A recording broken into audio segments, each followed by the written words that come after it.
Leadership. A leader must have vision. You've got to see the big picture.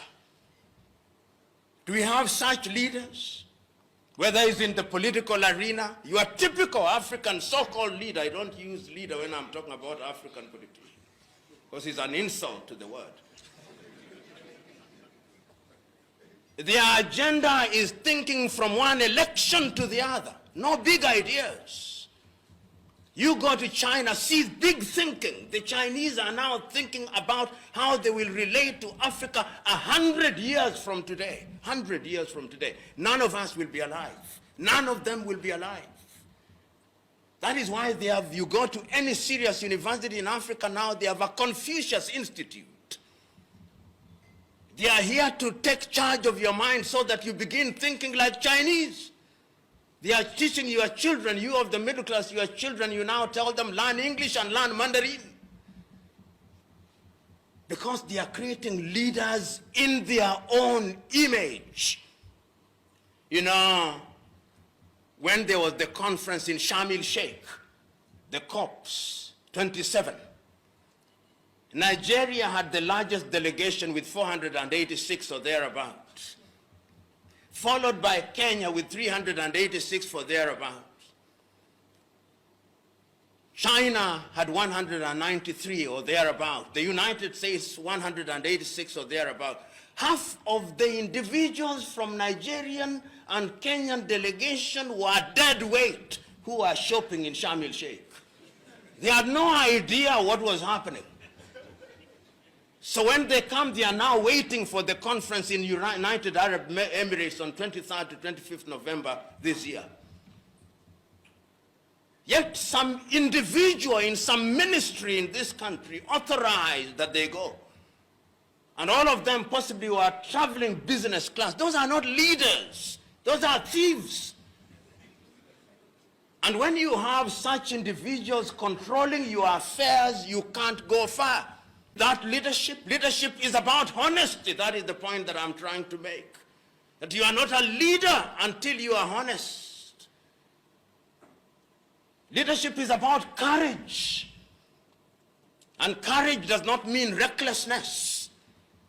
It's about doing the right thing in a manner that is orderly. Are we courageous? Are you prepared to speak your mind without fear of consequence? It's lucky that you don't have the minister in charge here. If he was here, many of you here would be groveling, Mr. CS, Mr. CS. That's what we do in Africa.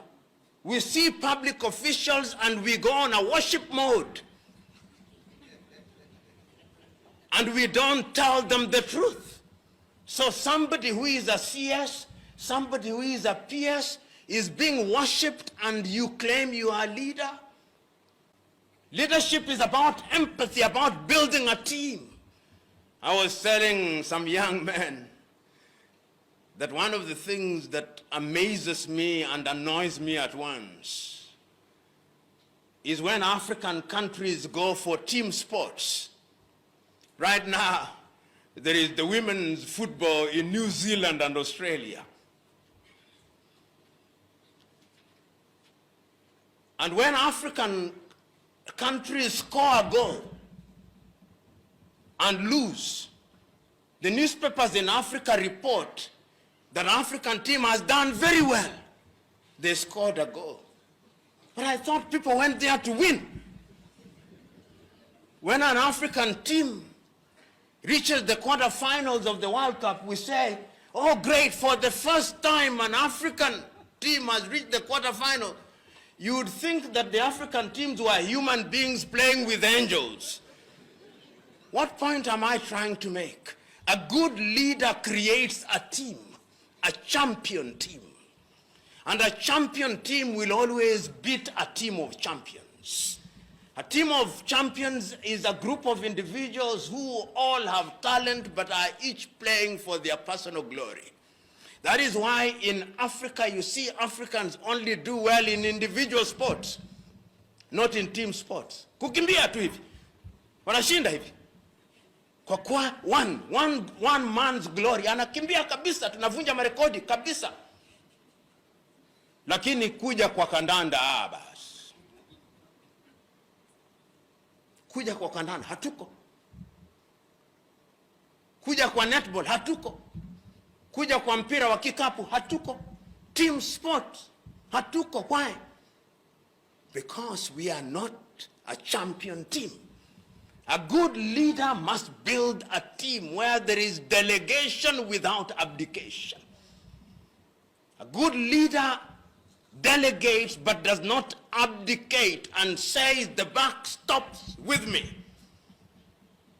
A good leader encourages those who are serving under him or her, does not feel threatened.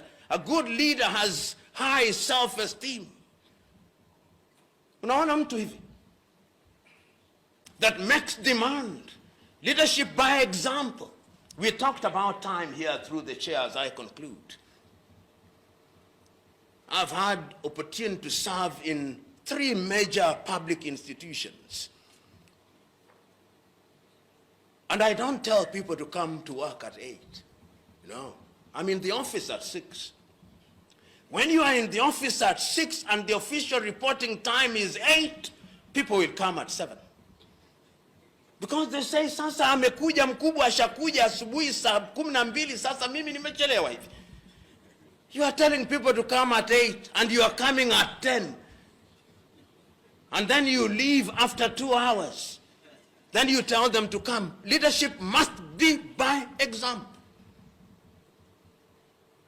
By example. I love what the President of the Republic of Kenya did and said yesterday. He said, wewe ni mtu aina gani huyu? Umeandikwa na fedha za umma, waziri, mkuu wa idara, umakuja, umechelewa. Umechelewa ukifanya nini wewe?